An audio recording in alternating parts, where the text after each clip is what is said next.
Woo! Welcome into week 7 Sunday Scaries, Nutmeg 2 Palmetto, with my faithful and loyal co-host, Bucks McGee. Am I pointing in the right direction? I was pointing in the right direction. Yeah, I'm over here. I'm over here. There. For you, I'm over. You Stupid, know. stupid mirrors. As always, we go over what I'm munching on first, so I made myself a little andouille and jambalaya, quick little lazy meal. Ooh, you're fancy. Ooh. I ate earlier today, so right now I'm just drinking water. Got to stay hydrated. That's right. All this No. excitement today.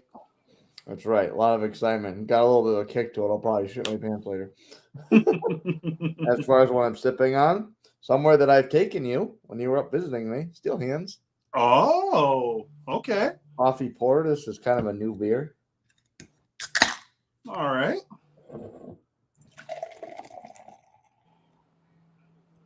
And speaking of local, I guess the first game we'll discuss today is each of our local teams. Yeah. I'm thinking now, Carolina,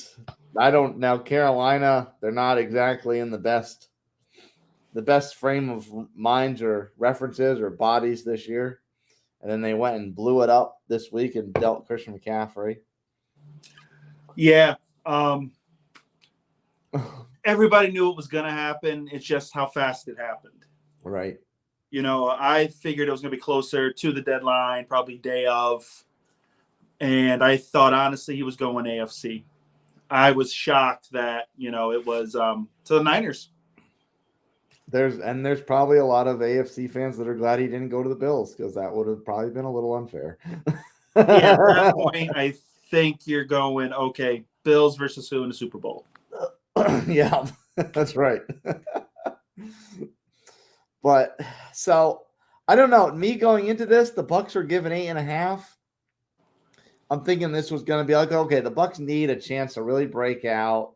I'm thinking it's going to be a similar situation to the Rams game last week with the Panthers. Like even if they keep it close for their first half, the Bucks will pile on at the end and pull away backdoor cover, and it'll if you're just looking at the box score, it'll look like the Bucks are back. But that's not exactly the way it went.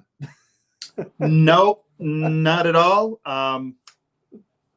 It was the Panthers played like a team that wanted to play, and the Bucks the last 2-3 weeks have played like a team that just doesn't care.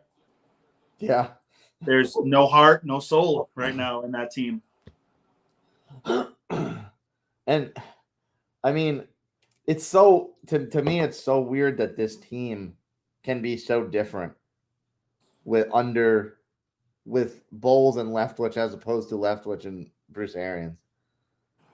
Bruce Arians' offense is, you throw it. You throw it all over the yard, and whatever happens, happens. That's the way he's always been. Yeah. He's worked with quarterbacks. He's worked with Peyton. He worked with Big Ben. It was, we're going to throw it. We're going to chuck it, and whatever happens, happens. This offense has become, okay, let's run up the middle 3 times, or we're going to throw these weird little slants. We're not going to stretch the field very often, and this is what's going to happen. And this offense it's putrid.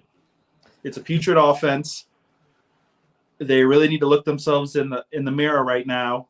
I was on Twitter, again, as always, and everyone's calling for, Leftwich's head. Even Bowles now, they're like, what's going on? What's the deal? This team is in bad shape. Bad shape, and they have the weapons. It's not like they don't. Right. I know they were dealing with some injuries earlier in the year, but it's to the point now you can't even blame that anymore. Well, not anymore, because now the defense is the secondary shot. Whitfield went out today with a concussion. Davis was out. Sean Murphy-Bunting was out today as well. So now you've got the defense, which is on the field pretty much the whole game. Let's be honest. They punted the first 4 possessions right off the bat. So it's like that defense is tired. I don't care how great your defense is. If you're on the field that long, you're going to get tired. You're going to give up points. And right. Carolina is just like, okay, we've got our defense is still there. Our offense, we don't know what we have. Let's just hang our hat on that. And that's what they did. Right. And clap it up to Steve Wilkes. I mean, Matt Rule was pretty much a failure and Steve Wilkes is kind of a, as the term goes, retread head coach, but he's got them playing hard, and they really have no reason to play hard because there's nothing going on there, and that's basically a lost season for Carolina. No, guys are either playing for their jobs or it's guys are sitting there going, okay, well, I could be gone. Now, they've said there's a lot of guys they're not touching. Brian Burns on the defensive end, on the defensive side, DJ Moore, these guys they're calling cornerstones. They are taking calls supposedly on Shaq Thompson, and he's a solid guy. So if he ends up on a playoff team, he can shore up a defense. The guy's still relatively young and can play. So we'll see what else they cut loose, but that's going to be a defensive now team for the rest of the year. That's right. All right, let's have some happier times. Let's talk about anything. Anything. Let's talk about a game that I know will bring a smile to your face. I think I know where you're going. I'm talking about the future, the new Ben DiNucci, aka Tyler Haneke. Yep. Oh yeah. The NFL's always annual anointed one, Aaron Rodgers. You would think he had a little bit of a softball this week with going into Washington. Carson Wentz is down. This Brian Robinson kid looks good, but he's also coming off a major injury. So maybe they get a nice little rebound and drop a 40 spot on will be gone Washington team. And sure enough, that's not exactly what happened. Oh no. Washington said, okay, we're going to Heineke they love playing for this guy. He's a young guy. He plays well. Don't forget a couple of years ago during the Bucks Super Bowl season, that first playoff game, he took them to the edge. Like they almost beat the Bucks. He was the only one. He was the only one that got close to taking out Brady that year. And I thought once the season was over, they were going to say, okay, this could be our guy. And it just never happened. It was like, all right, thanks for the help, but we're going to go in another direction. Yet again, he proves I'm a solid guy. I think some team may look at him and this game and say, you know what, let's give him a shot. But Rodgers, that team, he's not a quarterback who's making guys better. Let's be realistic. He's not making that team any better. He thinks he just chucks it up and something great's going to happen. He's living in the past. The run game has kind of abandoned them. I don't know what it is. That defense is falling apart. So right now, 3-4, they don't know what's going on there. Speaking of defense, hell of a job by Washington. Holding the Packers under 50 yards rushing, holding Rodgers under 200 yards passing. So those guys played with heart. That game was heart. So Heineke's out there doing his thing, and that defense is stepping up. And Green Bay actually did get out to a good start in this. I mean, they were up. I know they were up 14-3 at one point, 14-10 at the half, and Washington just took it to them in the second half. So this is my question to you. We talked about this last week with Dallas. So we know Wentz is out for about 5 weeks or so, another 5 weeks. Let's say Heineke gets on a little roll. Maybe 3-2. Teams starting to feel good. Other teams start to fall off. They're kind of sniffing playoff picture. Do you think they ride with him till the end? With Heineke, I absolutely think they should. Yeah. The only caveat I will put on Washington getting on a hot run is the Cowboys, Eagles, and Giants are so far and above where Washington is that a hot run by Heineke and Washington is not going to look that good in the grand scheme of things. Like they're probably still going to look like they're 4 or 5 games out. So, I mean, I know that the wild cards, the wild card standings are a lot more close because the rest of the NFC is all bunched up and nonsensical. So, I mean, I guess in that sense, the door is certainly open, right, for Washington to really grab hold of a wild card spot. Or, I mean, I guess right now it would be the final wild card spot because there's 2 other teams in their division that isn't the leader that would hold the other 2 wild card spots. True. But yeah, I mean, with the NFC being such a mess, I certainly think that they could get hot, and if they're hot, I don't know how you can go back to Wentz. I mean, I'll be the first one to tell people that Carson Wentz isn't the guy after seeing what he did last year in Indy, and That's we true. had You do have firsthand experience. so we had our destiny in our hands going into Jacksonville, our little house of horrors lately, over the last 10 years for whatever reason. I can't figure that out for the life of me. And he just completely shit the bed in that game, and such is the book of Carson Wentz. So Yeah, definitely. if Heineke is the Heineke of the high points we've seen him, I would absolutely just stick with him and roll with it. And obviously, if he implodes, and it's the same argument as we had with Dak and Cooper Rush. If Heineke implodes and Wentz is ready to go, then you go back to Wentz. But so as long as everything's still going in a positive direction, you just stick with the kid, because he's had plenty of upstrokes in his career to this point that you can be confident throwing him in there, especially when your alternative is Carson Wentz. Yeah, it just seems like Washington plays different with him, with Heineke. They seem to gravitate to him a little more. He just seems to have a little more command of the guys overall than Wentz does. So we'll see what happens. Yeah. Well, speaking of the NFC East, and speaking of the Cowboys, the aforementioned Cowboys, they had a little bit of a rough start today, and I'm thinking, the Lions can't stop a nosebleed this year. Like, even if Dak's back and 85% Dak, he should still have 350 yards and a few touchdowns.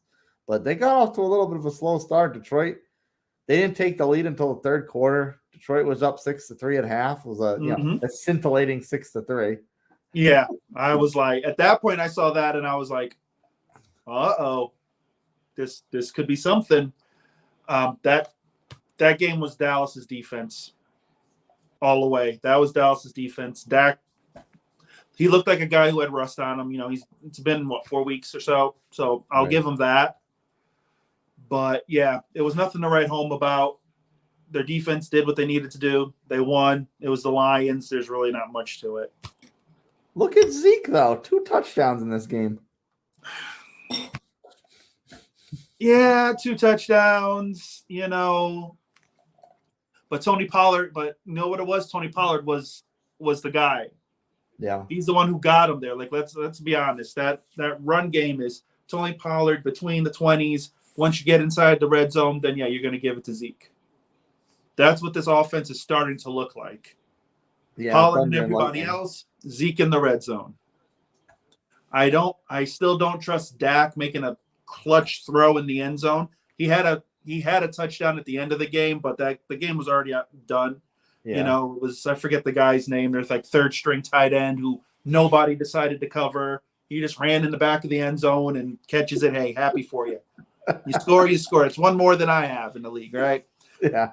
So, but I don't trust Dak still. I need to see him, like, game is on the line and he's got to make that throw.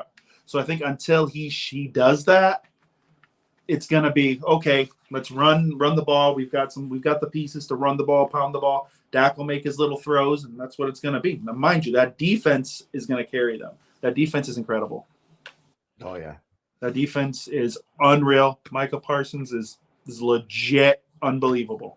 Despite Mr. Risky Diggs, I think the way they get after the quarterback, you can now afford to have Mr. Risky Diggs do whatever he wants to. Because what's going to happen is that pressure is so great that quarterbacks are just going to start tossing stuff up and hoping it sticks somewhere, and he's gonna end up with 12, 13 picks.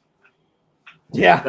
D-Law on that line is resurged. He's playing great ball. So honestly, barring injury, that defense is no joke, and I think it helps that offense kind of limp along at times.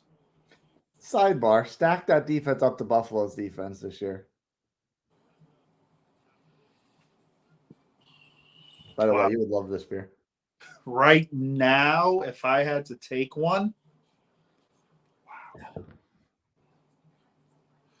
wow. Buffalo, I think, is a slightly more complete defense in the secondary because they don't take the risks. But if I'm playing a team that's got a weak, leaky offensive line, I'll take the Cowboys because Parsons and those boys will get after it. And you, like I said, you can let what's his name be risky all you want. But right now, I would take Buffalo, and Von Miller's probably the tipping point. That's why I go that way. The hired gun himself. Exactly, the closer, as The now is being closer. called by Al Michaels and everybody else now. That's right. Another game, the Cincinnati Bengals did you a big favor. I swear, man, I'm going to win that division with a losing record. Get ready for it. Get ready for it. Seriously, like Joey B, man, came back strong, looked good. Yeah, I mean looked good. Really nothing much to that game. They did what they should do in a game like that. He had over 300, I think, in the first half. Yeah, he finished with just about 500 yards. So at that point, it's like really, like there's really nothing to it. The Falcons, those guys are just playing hard. They're just who knows what that team is going to be. I don't play hard. Though there's no doubt that those guys play for each other. They play hard, but the talent just isn't there. Like they put all their points up in the second quarter. You kind of thought, oh, okay, maybe they found something, but then after that, Bengals shut the door and said, all right, put up 7, in the third, and that's all that they really didn't need anything after that. No. 35-17.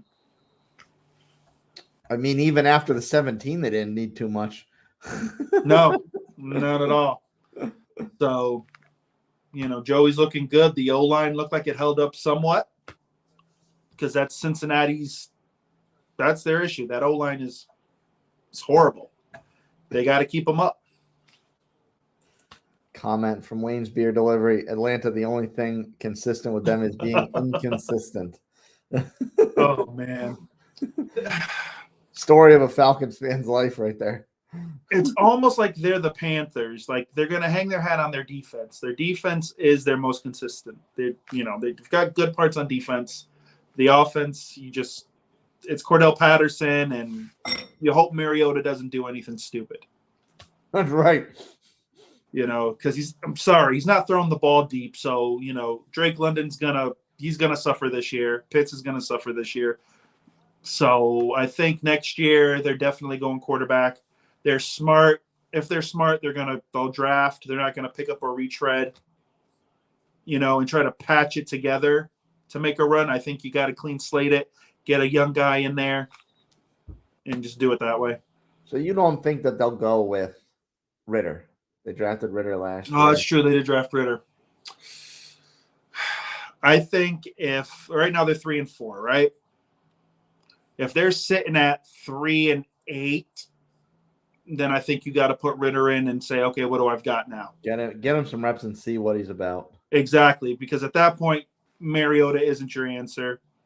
I think maybe you thought Mariota was going to kind of keep you 500. Only one game out, but I just don't think it's going to last. I think the first 3-4 games of the season was the feel good, and now it's this is what we've got.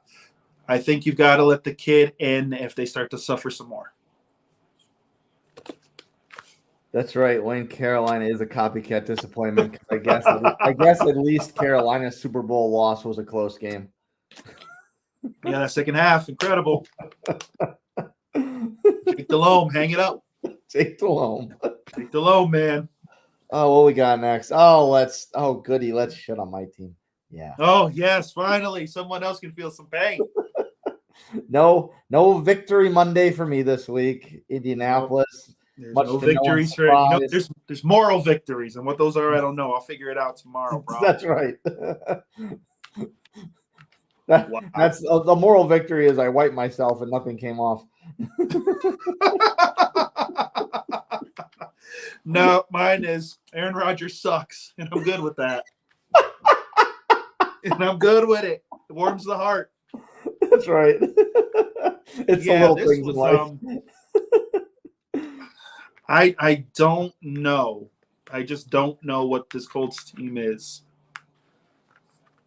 I thought Matt Ryan had enough in the tank. I thought he was going to be better than what has been advertised, what's been shown. Mm-hmm. I don't know. I thought he was going to be better than Phillip Rivers. I was like, for sure, better than Phillip Rivers. He has the weapons, but they've been bit by the bug a bit, injury bug, and I don't know. What do you think? I mean, I thought that I figured even if he didn't have a lot left, that he would be able to be to us what Peyton was to Denver that last year, where he was just a game manager. Just don't lose the game. If it's close at the end, make a few throws, use your guile or whatever, and carry us over the finish line if it's close. And to his credit, there's been some games this year where he's done that, and there's been some games where he's gotten us to the point where it was close enough where we could have done that. But it's just not not happening, and he's been very inconsistent as far as the turnovers are concerned, which is bad. Taylor finally came back this week, but he didn't even have 60 yards. We didn't even have 70 yards as a team. I mean, Paris Campbell, hello, you showed up today, 10 grabs for a touchdown. Yeah. So you think Matt Ryan should be throwing the ball 44 times in a game? No. No. And quite honestly, even without what we've seen this year, I don't think he should have gone into the year throwing the ball 40 times a game. We have Jonathan Taylor. Now, granted, he got hurt, so hindsight's 2020. But going into the season, with Jonathan Taylor, there is zero reason why he should have been throwing the ball 40 times. Here, you'll like this comment. I hope that's Matty Melted Ice. BC's Matty Ice. I loved him, man. Yet again, a jilted Falcons fan comment. In his heyday, he was my fantasy guy. I loved me some Matty Ice. This is my problem, and I think this also goes bigger in the league where you hang your hat on the one back, and the one injury can knock your team. That's why you need the two back system, and that's why I think Dallas kind of has it. And I think because Himes didn't play today, did he? Is he still out? No, I believe it. Let me check. No, he was supposed to play. He didn't do too much. 4 carries, 2 yards, which is nothing. Five catches for 40 yards. So he was a piece out of the backfield, which is typically what his game is. I think the supporting pieces when it comes to wide receiver and tight end aren't there. No.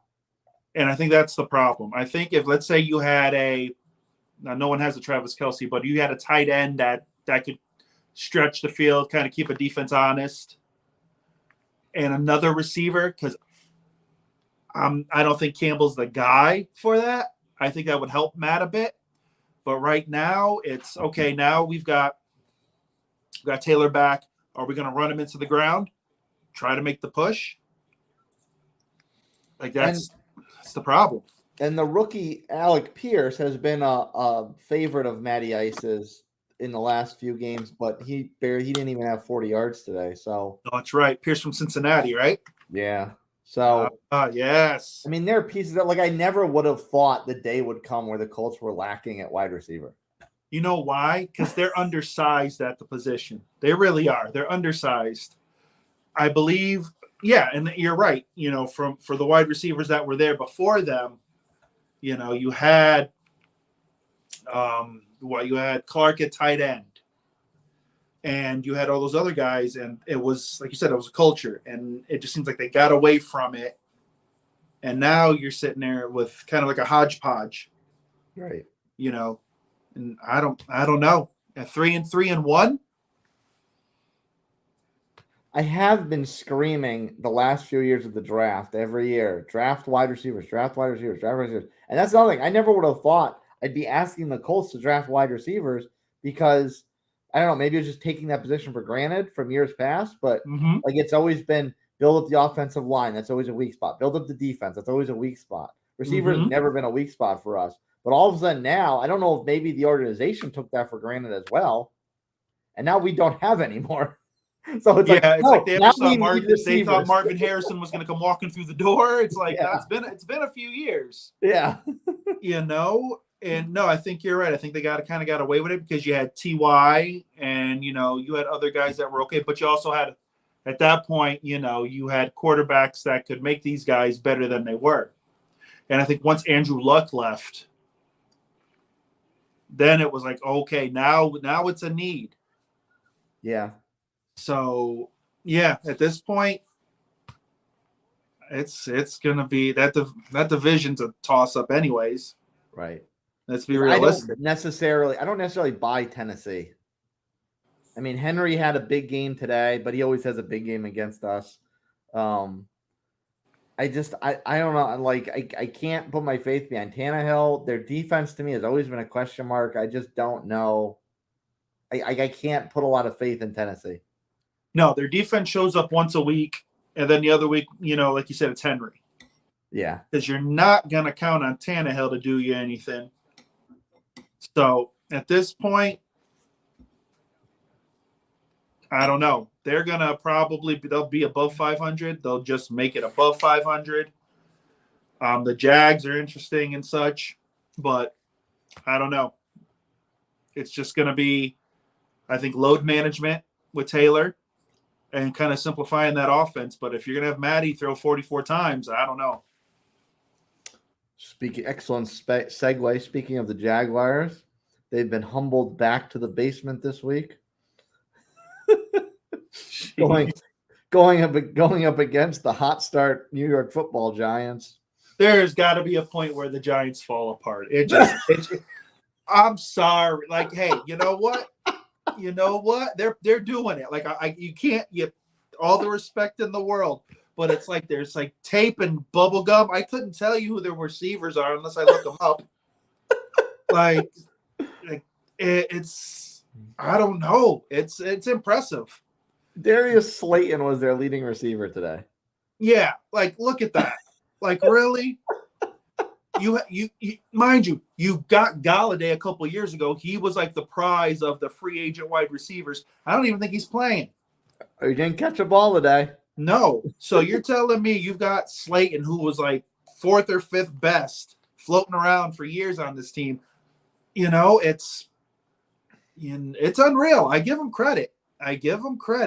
But the question is when do they hit the wall? Because I don't see Daniel Jones carrying them that much. I really don't. But Daniel Jones put on his best Kyler Murray today. Yeah, him and Saquon had over 100 yards rushing. Yep, that's right. you can't sustain that. You can't. He's one hit away from whoever their backup is. Matt Breida, the immortal Matt Breida. Matt Breida, always hopping around, doing something. Yeah, they're just the Giants are just such a strange enigma. I can't quite figure out why they're good right now. It's like things are just all clicking in the right way for them. No, it's what it is. As a whole, they play well. There's no doubt about it. The defense is solid. I give them credit. That defense is good. Like when they played Green Bay in London. Hell of a game. Believe me, we were quite happy with that. It was a very lovely game to watch, no doubt. They did what they had to do. They beat the Jags. Hey, in the league, you beat who you beat. So they're 6-1. They're in the thick of it. You can't control who you play, so when you get a cupcake, you have to take them to the woodshed. Right. But if you were to put both rosters on paper, I don't know if you would call the Jags a cupcake compared to the Giants. That's true. The Jags certainly have more man-to-man talent than the Giants do. The Jags have talent, and you know what it is? The Jags they're not getting blown out. They're in games. This is the learning. This is the learning that they should have went through last year with Urban, and then he just shat the bed with them and did whatever he wanted to do. And decided to quit. You got Doug in there, and he's like, okay, we're probably going to lose some games, but we're going to do it the right way. And that team when you play the Jags, you have to look at them as a legit team now. So, yeah. No, they're kudos not to the Giants, 6-1. If you had asked anybody, I don't care who you are, you would have been like, "What?" But hey, give them credit. Now your opponent next week, of course, is the equally maligned as the Bucks are maligned, the equally maligned Baltimore Ravens. They had the old Baltimore Ravens at home today. Yes. I saw Ray come out, do his dance. I was like, all right, Ray. Do your thing. Okay. And Maybe the it gave Browns him got a up. little shot in the arm there, but they almost threw that game away too. That's right. And the Browns were up 10-3 after the first. The Ravens got 10 points in the second. Yep. And then the second half was overall neutral. Each scored 10 points in the second half. They traded touchdowns and a field goal. So the Ravens. Why are the Ravens broken? Why are the Ravens broken? And I mean, I guess there's a kind of a caveat to that question because they are 4-3, which is better than most of the AFC. It's true. But you got Lamar, and Lamar is that X factor. Let's be honest about it. Yeah. But they're 4-3, and they're like, eh. Like my only Lamar. concern with No, go ahead. My only concern with Lamar. My only concern with Lamar is if you contain him, there's no one else on the team that's going to beat you. The running back situation is such a mess. They change their running back every week. Yeah, J.K. Hopkins is out for 4 weeks. Yeah, and Drake had a moonshot game last week against the Giants and was disappeared this week. The defense is okay. Yeah, certainly not the defense that we're used to seeing out of Baltimore. You mean the Ed Reed, Ray Lewis defense? Yes. Such. No, it's at this point the run game is okay. They're going. Lamar's the run game as well. Right. And Mark Andrews. So I don't know what they're going to do. They're adequate. They don't have the wide receiver position has been an issue for years with them. I think he needs a big physical wide receiver. I cannot understand for the life of me why they got rid of Hollywood Brown. I don't know. I don't think Hollywood wanted to be there anymore. I think he was tired of it. I think he wanted the ball. They wasn't getting it and said, all right, get rid of him. Out Cub Scout. Yep.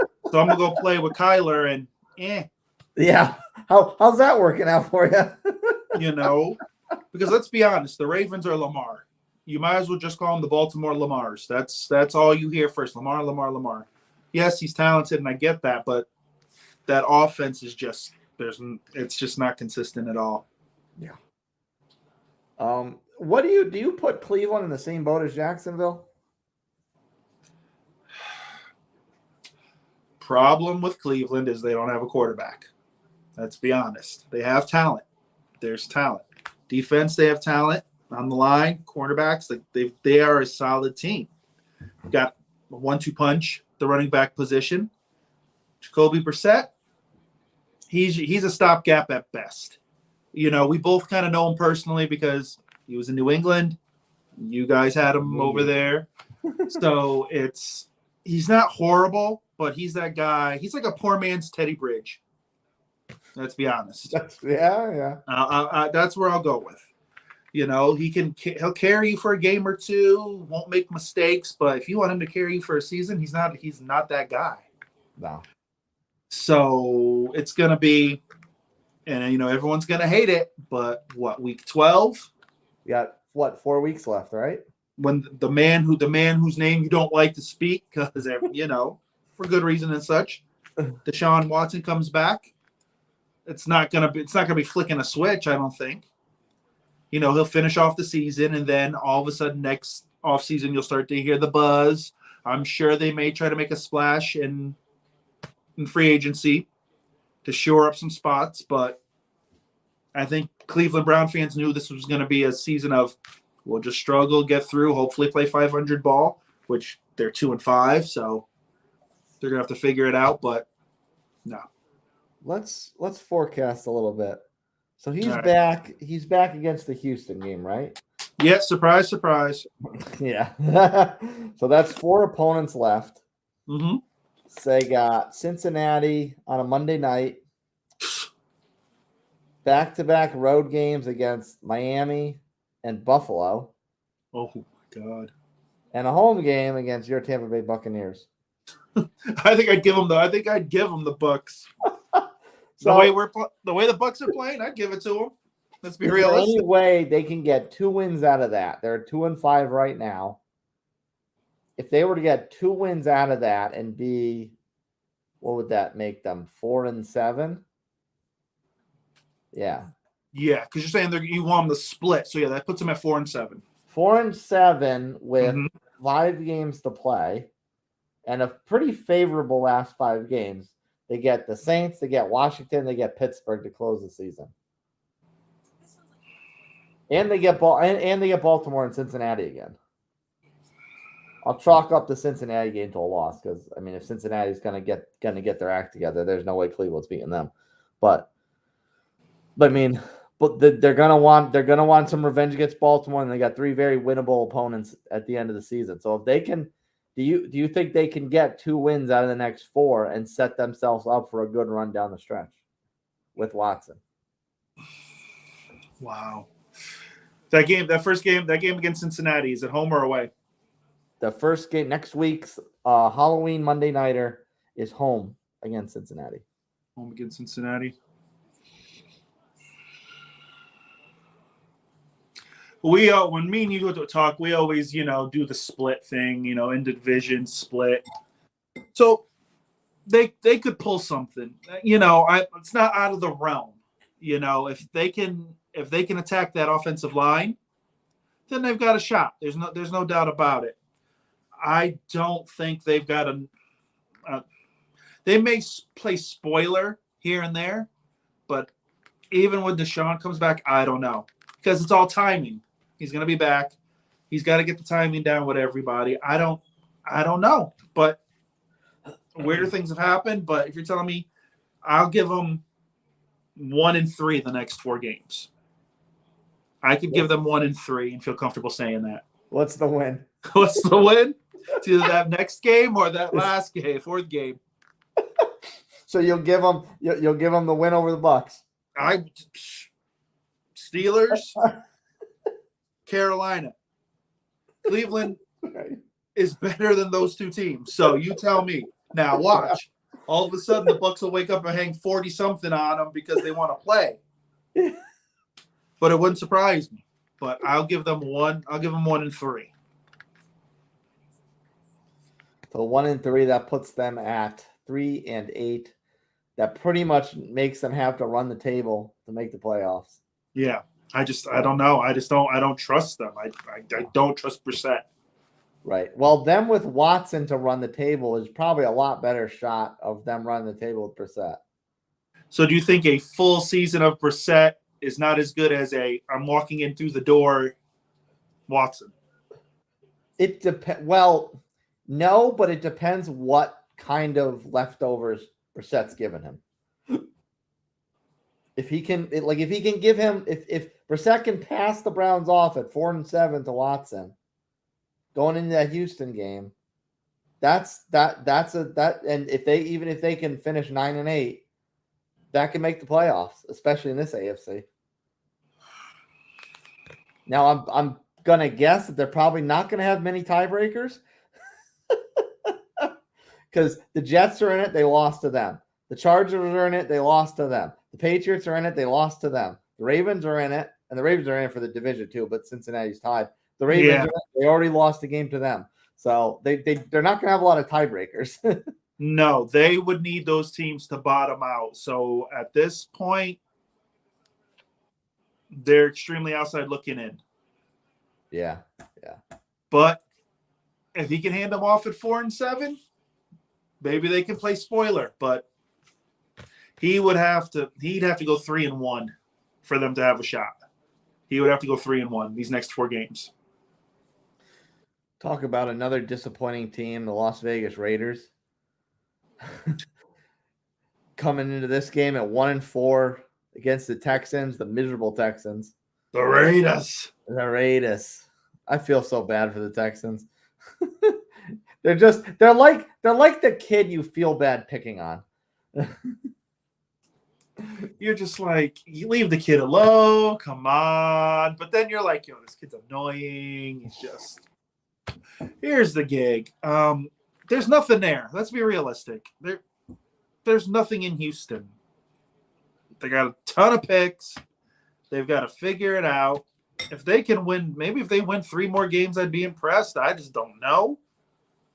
I think Lovie Smith was given a sinking ship. That was just bad. Like, that was just horrible hire to begin with. And of course he's going to, be the rah-rah guy because he got back in the league after being miserable in Illinois. Let's be realistic. Well, So, yeah, the Raiders, with their talent, because that the AFC West was supposed to be the most dominant division coming into the season. We know what this has turned into. Yeah, it wasn't supposed to be the NFC East. Yeah, exactly. So, of course, the Raiders should beat the Texans. Like, let's be honest. So, this is no surprise to me. Jacobs had a heck of a performance, 140 yards and 3 scores. Thank goodness. From a fantasy standpoint, I thank you, Josh. I thank you.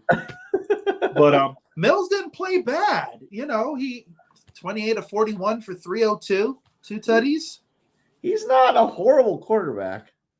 No, he's not. He's not horrible. He's working with what he's got.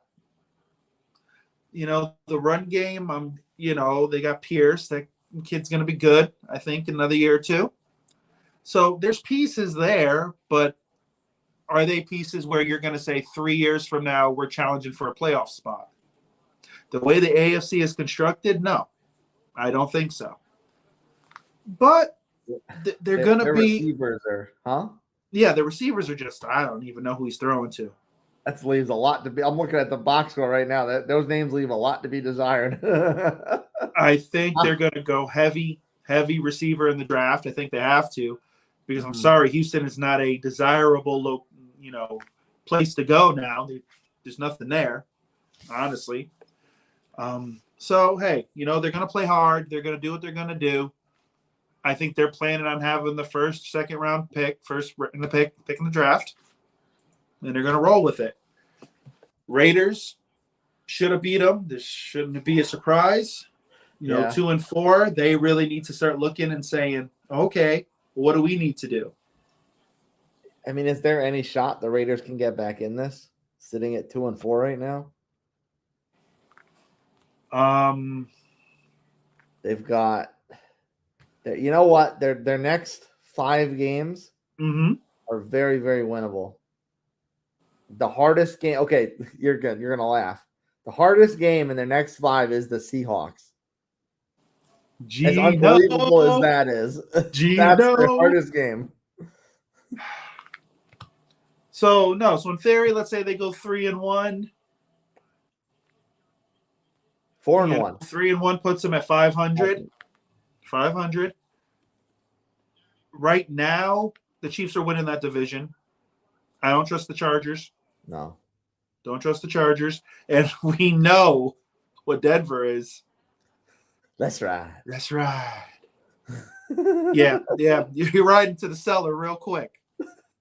Because it looks like Russ is going to be out for probably another game or so because, with the hamstring. So the Raiders just have to focus on just winning the winnable games. That's all they can do. They may also be a team that's on the outside looking in. I think they need to win the next 5 games. So the next 5 games are the Saints, Jacksonville, Indianapolis, Denver, and Seattle. Now, 4 of those 5 are on the road. The only home game is Indianapolis. If you However, told me they went 4-1, I'd believe you. Honestly, I think Seattle would be the game I think they would lose. and I think Right they now, need right. Seattle's And I good. think they need to do that because after the Seahawks, it gets a lot harder. They play both Los Angeles teams, then the Patriots. They'll get more of a cupcake against the Steelers. They get a little break there, but then they finish with the Niners and Kansas City. Yeah. So Yeah, they've got to go at least 4-1 this next 5 games, no doubt. And then I think at that point, if they don't do that, we can definitely write the Raiders off. Yeah, at that point, you're good to go. Oh, what do we have left? Oh, your favorite whipping boy of old, the Jets. The MILF Hunter himself. Milf Hunter. Oh, my goodness. Going up to Mile High. I mean, maybe this was just kind of a gimme because, of course, as we just noted, Russ is out. Probably out for another week.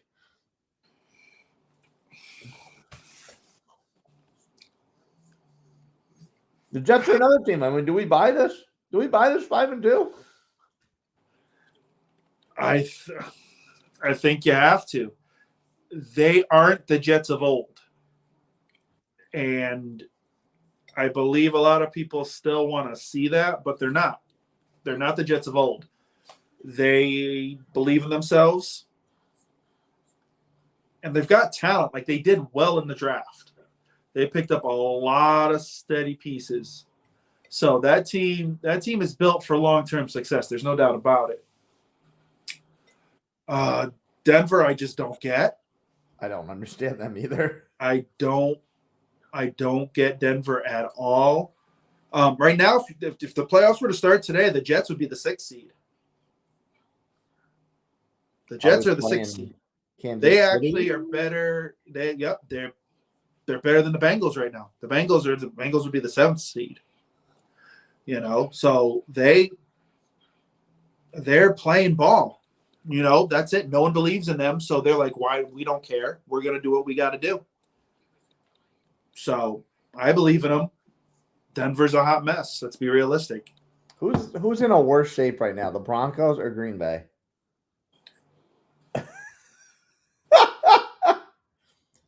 Take the fact that Russ is hurt off the table because obviously can't control that. If you're looking at, you mean at full strength? Yeah. Oh, there's no doubt Green Bay. I think Green Bay is in a tougher spot because if you look at those rosters, I believe Denver has better receivers. There's no doubt they have better receivers. A lot better receivers. For some reason, Green Bay's defense just all of a sudden after like week 2 just kind of fell off. Mm-hmm. So I don't know what's going on defensively. I don't know if they believed their own hype. But of course that would be following, your quarterback, because we all know Aaron believes he is, the end all to end all. So I think Green Bay is the worst off. Denver just has to figure it out. Their head coach needs to come up with some better play calling. Their play calling's abysmal. I don't know what he's doing sometimes, but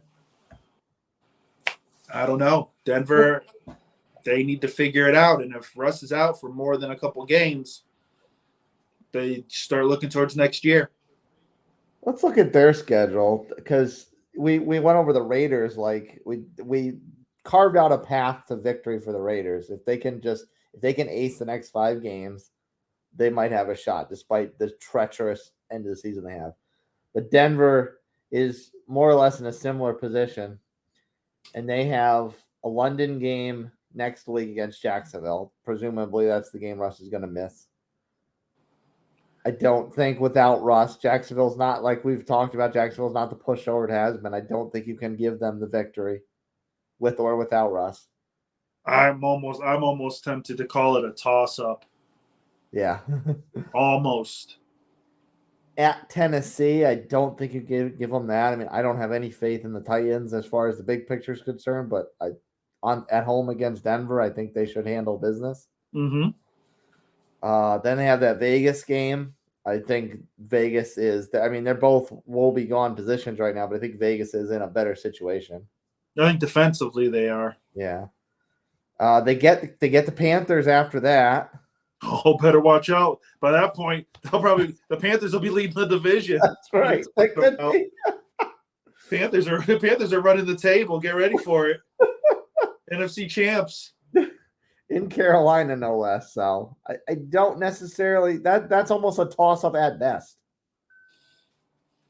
Should Denver win that? Sure. But I don't have any confidence in saying they should win that. No. The thing is, Carolina's defense is great. Their offense is suspect as all, but they can do enough. They're going to be a run-first, pass-complementary kind of team at this point. So, I don't know. Denver is just... Yeah, and then after that, it's their schedule gets really rough. I would say the easiest game in here is the Cardinals, but the Cardinals are you kind of can't write them off because they're so explosive. They're just a disaster. But that's their easiest game because other than that, they got the Ravens, the Chiefs, the Cardinals, the Rams, the Chiefs, and the Chargers. I can't, other than maybe that Arizona game, Denver at full strength. I can't say Denver should beat any one of those teams. I could see him being Baltimore. If the play calling is right and they're healthy, I could see them beating Baltimore. The old Shannon Sharp Bowl? Yeah, exactly. There you go. I'm sure he'll be there waving a flag or something. So, well, thing is, the Broncos are 11th right now in the playoff hunt. So if they want something, they've got to turn it quick. They do it fast. And there's not a lot of winnable games left.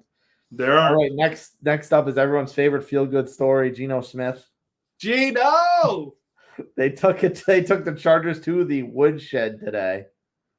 Kenny Walker had a huge game. 168 on the ground, 2 scores. Did he have? No, he did not have a receiving touchdown. So 168 yards on the ground and 2 scores. Geno only had 200-something yards, but he didn't necessarily have to because they had a shit ton of rushing yards.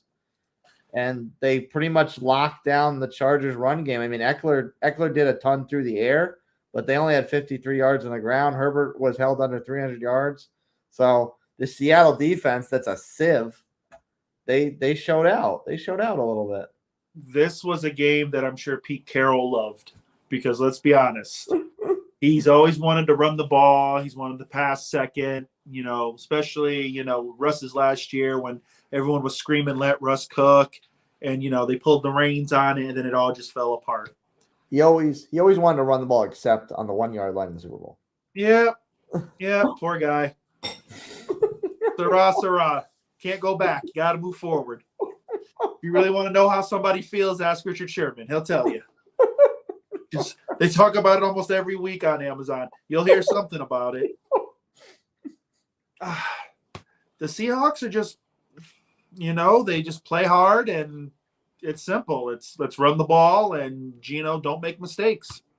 They're 4-3 with that roster. Yeah. Now I know Metcalf got hurt. I think he actually got carted off, so they got to see what that is. But this is what this team is. They're gonna pound it. Make his throws when he has to. And there you go. The Chargers are just an enigma to the utmost degree. I was on that Charger train in the preseason after everything that they picked up free agency wise. That defense looked monstrous to me. And now it's like, I don't know what it is. But if they don't get it turned around, people are going to start questioning Herbert. The gloss is going to come off of him rather quick.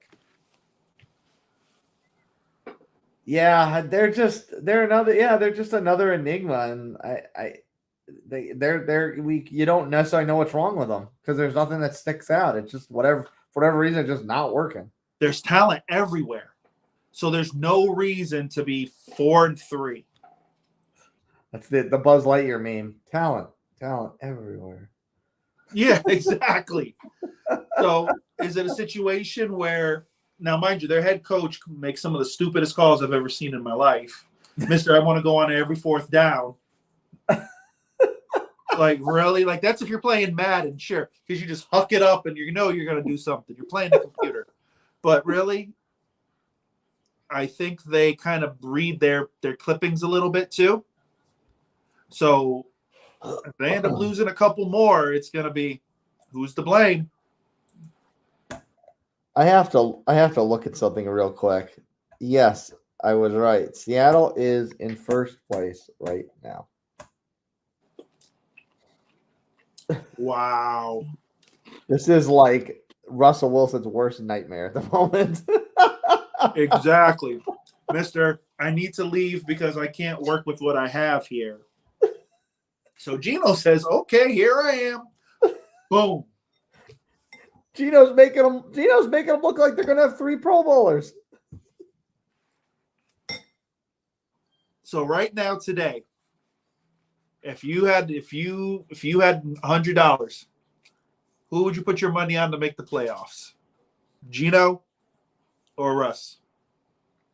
Oh, that to me is without question Gino. Gino? Yeah. Because first of all, Gino doesn't have Patrick Mahomes in front of him. Or hell, even for all we just went over on the Chargers, even Justin Herbert, he doesn't have Justin Herbert in front of him either. True.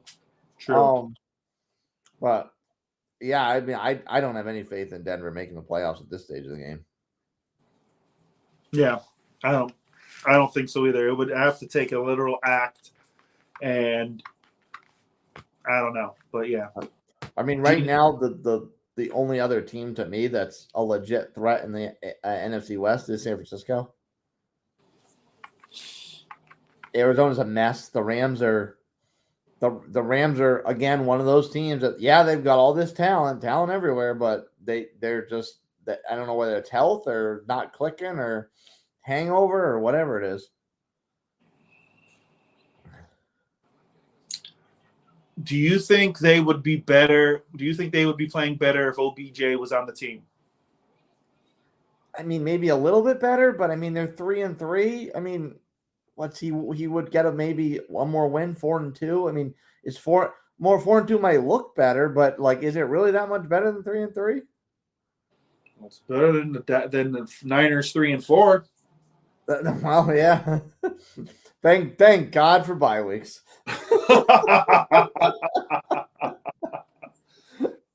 You know, do you want Allen Robinson to be your number 2 or OBJ?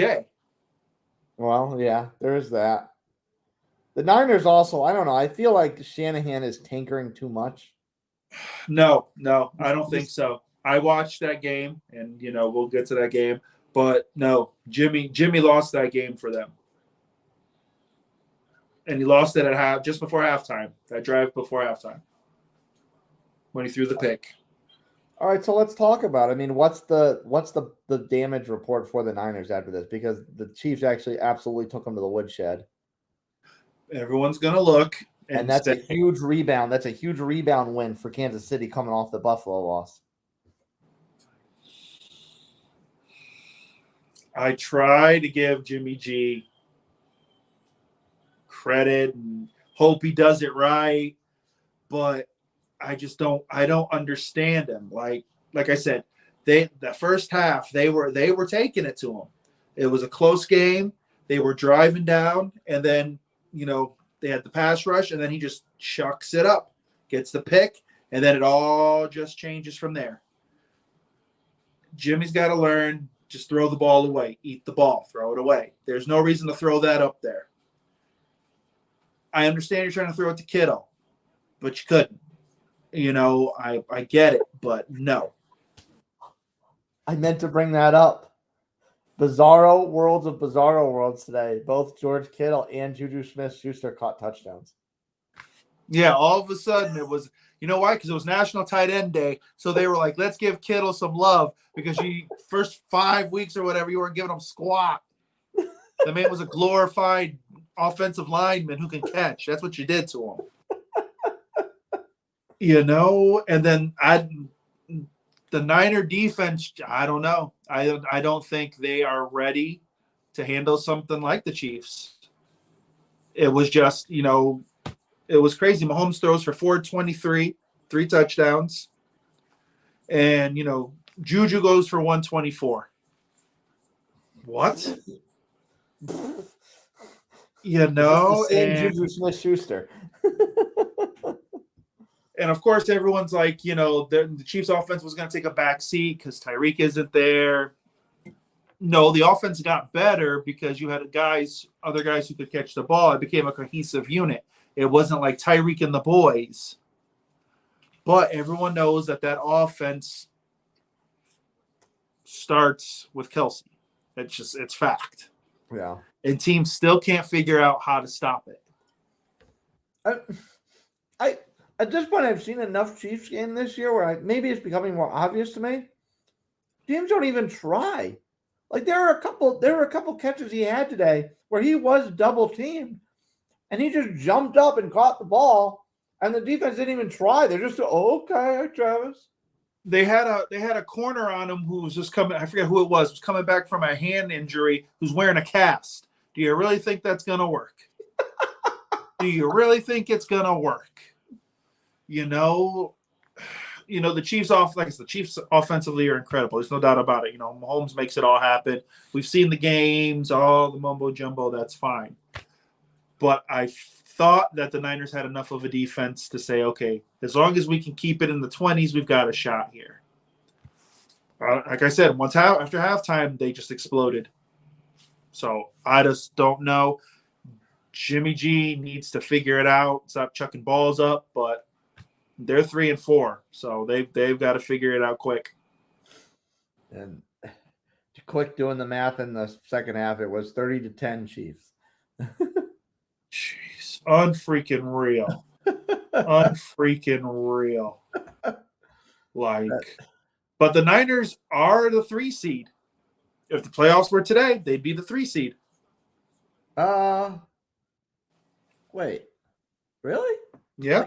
That can't be right because the Seahawks have a better record than them. You make sure. Playoff. No, this may not have updated. Okay, I gotcha. Yeah, I got Philly, Minnesota, Seattle, Tampa Bay somehow. Be happy for a garbage division, my friend. Be happy for a garbage division. The Giants, Dallas, and Rams.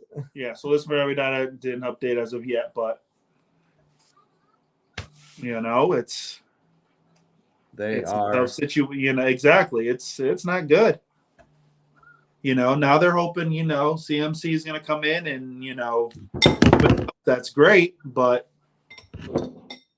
your playoff hopes rest on Jimmy G. That's all there is to it. You have talent. Jimmy G isn't throwing junk up in the air and, making stupid calls. They're all right, but he's got plenty of toys too. I mean, you throw CMC in a backfield, though you already have this kid Wilson who's been unbelievable for a few weeks now. Yeah, exactly.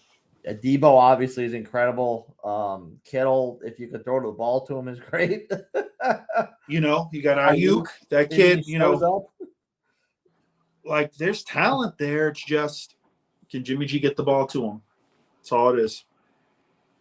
And he could really tank. I mean, we thought like this now with Trey getting hurt, we thought like that this would be the time for Jimmy G to get one last contract. But if he can't make it work and put himself in a position where he looks good to other teams with all these toys, that's not going to get him a contract.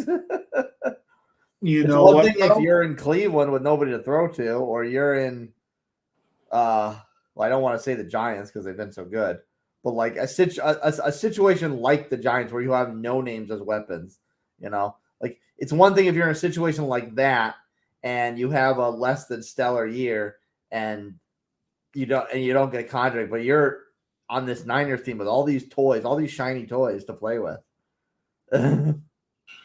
No, someone would sign him. Like, don't forget, Mitch Trubisky, no one thought he was getting signed. So let's be real, someone will sign him. Like, it's not like he doesn't have the tools. It's just, I don't know, his thought process is just not there. Don't try to make something out of nothing. Like, that's not you.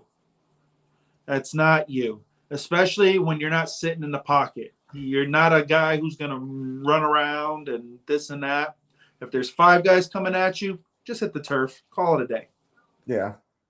You could have took the 3 points going into halftime, got something out of it.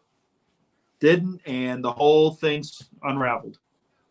Especially with that amount of weapons that he has. Like, if you don't see anyone open with that amount of weapons, you really just need to fall to the ground.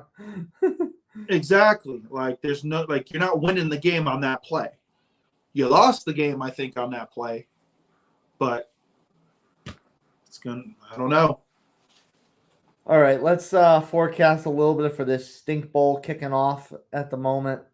Pittsburgh at Miami. Oh man, this is going to be incredible. What are you talking about? There's no, I cannot think of a more perfect game to cap off this Sunday of football. God. Oh, Lord. Yeah, and then tomorrow, the greatness, right? Tomorrow, a rematch of Super Bowl 20? Was it 20? Might have been. Yeah. Well, Jim McMahon isn't playing in this one. Neither is Grogan. There's no Refrigerator Perry. Yeah, I don't. Oh, Lord. All right, so Miami. Let's go Miami first. Tua's back. I think Waddle's playing. I think they said it was game time decision, but I think Waddle's playing. Steelers are beat up, but those guys play with heart. Tomlin will have them ready to go. I think it's going to be an ugly game, but I think Miami can pull it out. I'm actually surprised the Dolphins were giving as much as 7 on the line. I'm not saying that they're not capable of doing that, but they're not exactly on full cylinders right now. They shouldn't be.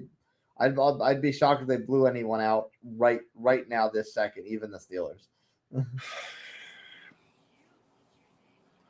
They've got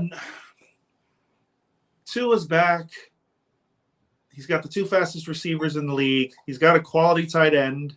Rumors are, though, they may be trading him because they've got a lot of guys at tight end that they want to try out and stuff. So, which kind of to me is a stupid move, but that's Miami at its finest. But decent defense. Yeah, I don't think they're going to blow the Steelers out, but I think it's one of those things where as the game goes on, they'll slowly points, and it could be somehow a 10-point win. I could see it, but backdoor cover. But it's not going to be like, wow, they put a 14 in the first quarter. Here we go. The Steelers are just hurting, and like I said, they've got injuries everywhere. T.J. Watt is still, I believe, out. So those guys they play with heart. And so if you told me tomorrow morning the Steelers pulled it out, I wouldn't be surprised. Right. But I think Miami has enough, and Miami will somehow figure something out and pull it out. I would take Miami. I would take Miami outright, Steelers to cover. Yeah, there you go. Fair deal. Another lopsided spread, of course, is this Monday night game. Patriots giving 8 to Chicago. How disrespectful is that to the Bears? Really? I mean, the Bears team is hideous. Even as bad as the Bears are, they still always have to have a defense that tries. That defense is absolutely that team is just putrid beyond. I don't even know how they got 2 wins. I don't even know. Like, they got lucky.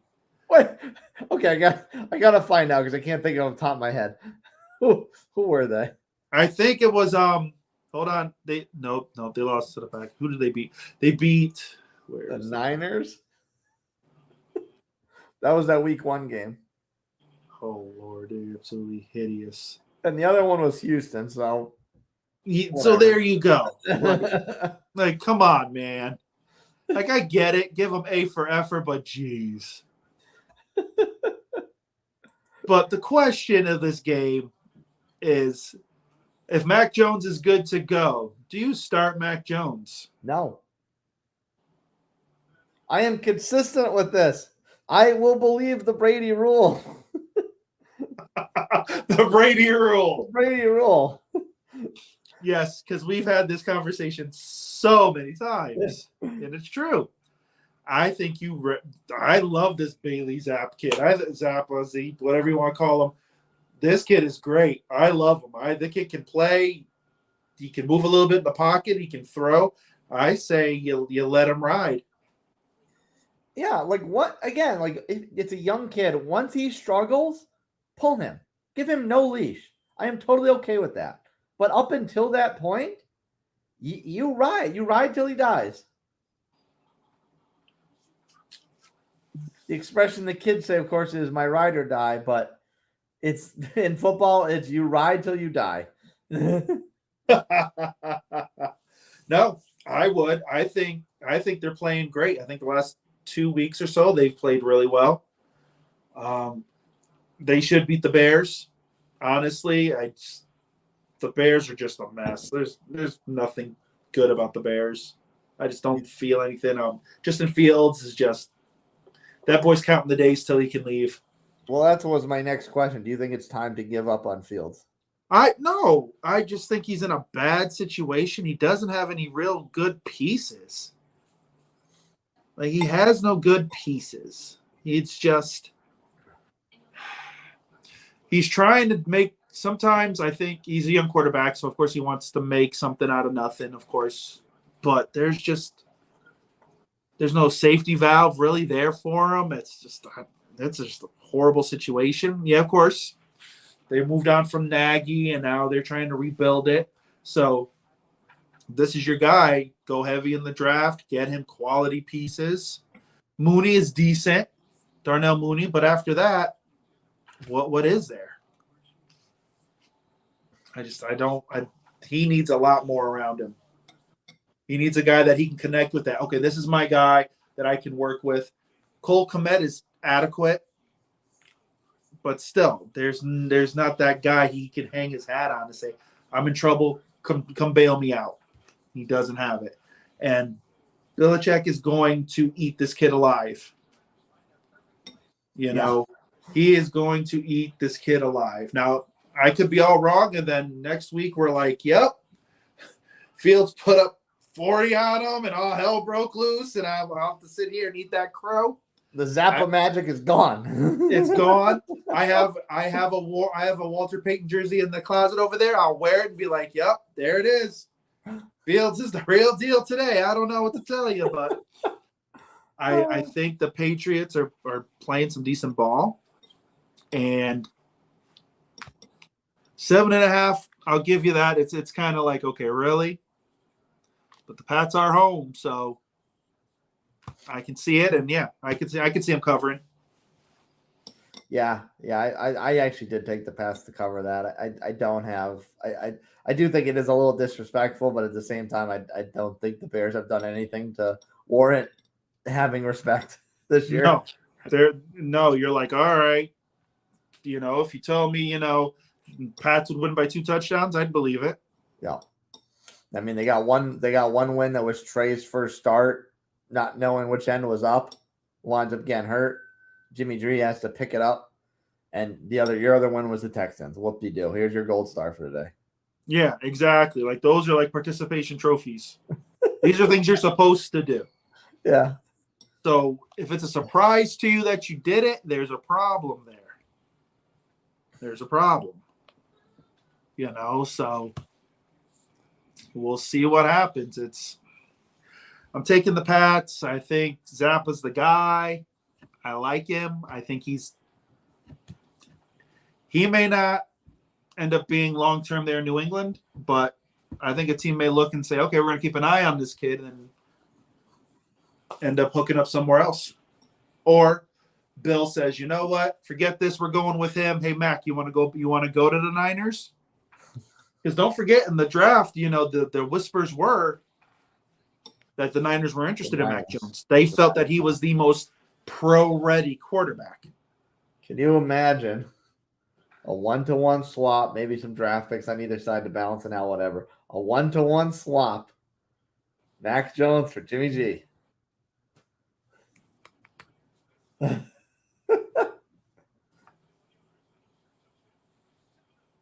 Wow. Nothing would surprise me. Jimmy goes to reclaim the throne that always should have been his eventually. Always should have been his because Tom said, I don't want him here. And they sent him off away. Yeah. And then Tom got bit in the tail because they said, we don't want you neither. Wow. I think if the Patriots had a lit here, the only way I could see it happening is if McDaniels was still there and they had a couple more pieces the Patriots did on offense. Then I could say, okay, they bring him back. You be the greatest game manager of all time. We're going to protect you and you'll be okay. I could see that happening. Now, the Niners are all in on Trey Lance. They're all in on him. So once this kid's healthy and all, now we'll have to see what he brings. What I saw before he got hurt, he was okay. I wasn't wowed. Maybe because I'm just a bit old school. I enjoy a good guy who sits in the pocket, can get away once in a while, but, throws it. I don't know if the Niners are going to be in that much of a better position once he comes back, but you never know. But New England, I don't know. Mac Jones, I think, is going to kind of sit there and say, what happens? Can I come back? Because, like you said, it's the Tom Brady role. That's right. And this is where it came from. You're right in it. Are you Drew Bledsoe? Are you playing the role of Drew Bledsoe in an up-and-coming version of the Tom Brady story? Yeah. Is Zapp sitting at home putting on a Brady jersey going, I'm doing it. I'm doing it. In general, do you think the Patriots would be hesitant to make any kind of moves at quarterback until the rest of the team is up to Bill's standards? I think Bill doesn't care what anybody thinks except what Bill wants. And if Bill wakes up in the morning and says, Zapp's my guy, then he's going to go with it, and he doesn't care what anything else is.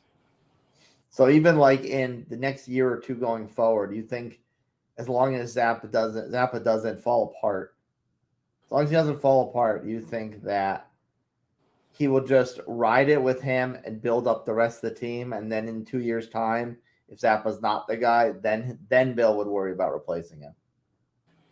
He would watch Zappa and see if he regressed. Now, I'm sure he would want to see some progress.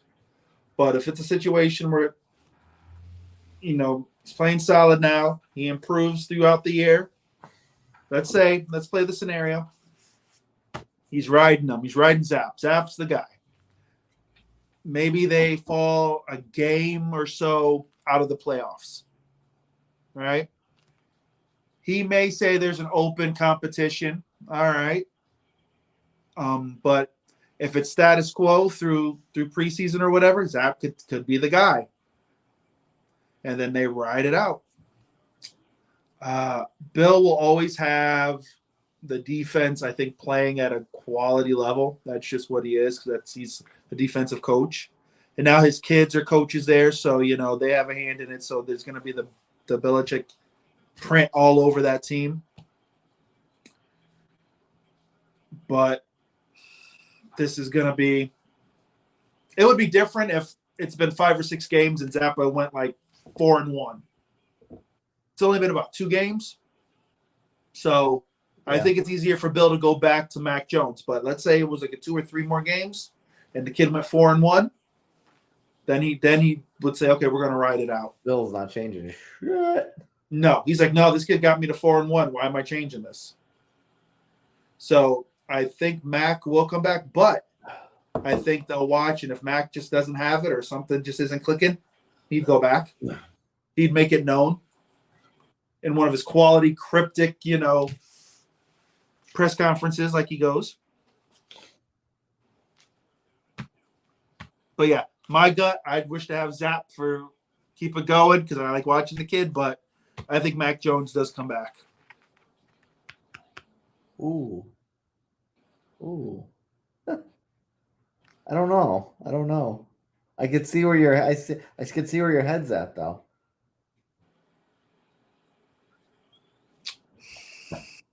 They're You next. know, or maybe, Mac Jones is the flavor of the month, and maybe trades the Zap to, a team down here in Florida. I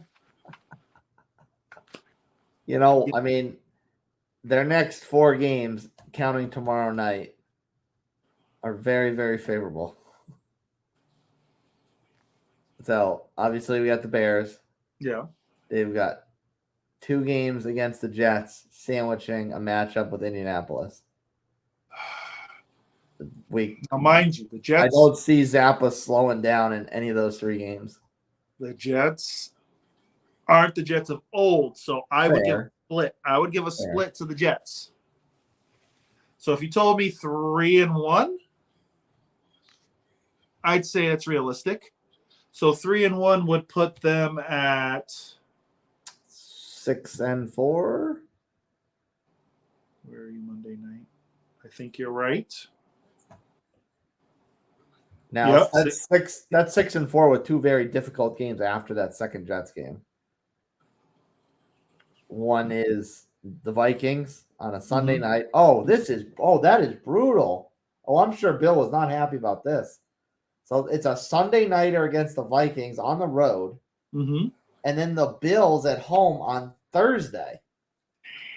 That is brutal. Wow. The league said, yep, we're going to continue to stick it to you, Bill. Wow.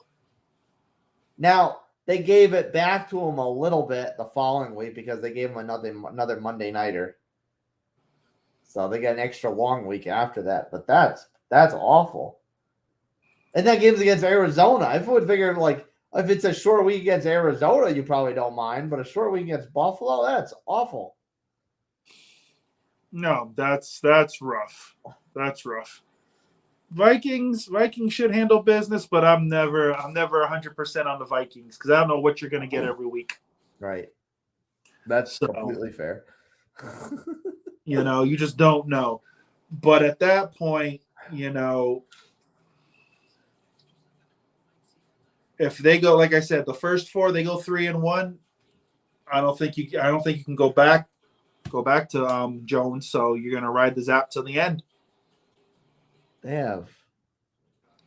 But at that point, has the Patriots defense tightened up enough where, okay, we can handle these big games and see what happens. Those 2 games, by the way, are only half of 4 straight primetime games. So, like, what did they do to earn that? The Sunday nighter against Minnesota, the Thursday nighter against Buffalo, the Monday nighter against Arizona, and then another Sunday nighter against Vegas. Like, honestly, they should be playing some Thursday night games, like more Thursday night games. Like, come on, like, what did they do? Whatever, man. Someone still loves Bill. I don't know. I don't know, man. Robert Kraft said, "I want some money," so here was what we're gonna do. Mind you, after that run, they end with Cincinnati, Miami, and Buffalo. Now, you hope if Tua stays healthy and gets back to the Tua that he was earlier this season, that's not going to be a pushover. So the Bengals, assuming they get back on track by that point, the Dolphins, maybe they get back on track, and then Buffalo is obviously a Super Bowl favorite. Right. That's not easy. That's not an easy finish. Right, but who knows who at that point, if they've already wrapped up the division in the 1 seed, are they even going to be playing anybody? That's true. Is it going to be, okay, we're just going to play some on the first half and then we'll bench everybody? At that point, at that point, there's so many variables, but I think Bill's probably looking at this next quarter because that's New England football. You take it quarter by quarter, every 4 games in season, you look at and see where you're at. Well, if that's the case, then their next quarter is the very favorable one. Exactly. So at this point, they're 3-3. Let's say as long as they take care of business, they'll be 4-3, and then you go from there. So it'll be interesting. Well, sir, the final question of the night and probably the most important one is: how was your birthday week? Yes, my birthday week was good. I've seen Black Adam twice already. I love the movie. It's, mind you, it is no Marvel movie. Okay, so anyone who's watching, don't expect some deep Marvel, mumbo. It's not at all. It's a straight up. You're sitting there watching 2 hours of popcorn. The Rock being the Rock, just smashing people, having a good time. That's all it is. It's a So, good movie. was it pretty cheesy by typical DC standards? Oh, there was more comedy in this one than I think any DC movie combined. Now, jokes were really bad and punny, but you just had to laugh. Like you were just watching it and you're like, okay, that's cool. Okay, giggle, whatever. It was just like a fun movie. Like you can't go in there being like, okay, it's gonna be Marvel, oh my goodness. They're setting up the next 22 movies and the yada yada. But the end credits are pretty cool. I'll give you that. Fun movie, but overall, nope, it was good. 47, it's the drive. Now I'm on the drive for 50. So, looking my 3 years out, seeing, what I'm going to do, what life's going to hand me. But no, it was fun. It was good. I'm healthy, happy, and wise somewhat. So, right. Watching the Bucks lose to Carolina, just finishes off that week real nice. Like, I mean, they couldn't give you all. That's it, Life couldn't give you all wins. They had to give you a lemon in there too. Sometimes, yeah, I had to take a kick somewhere, so it was better than the movie because I would have been pissed. I think more. So that was probably the mentality that Suicide Squad probably should have had. The first one, yeah, exactly. Though I like the second one. I did like the second one a lot more. But yeah, I think DC just does what DC does. They can't figure it out. I don't go in with any expectations with them.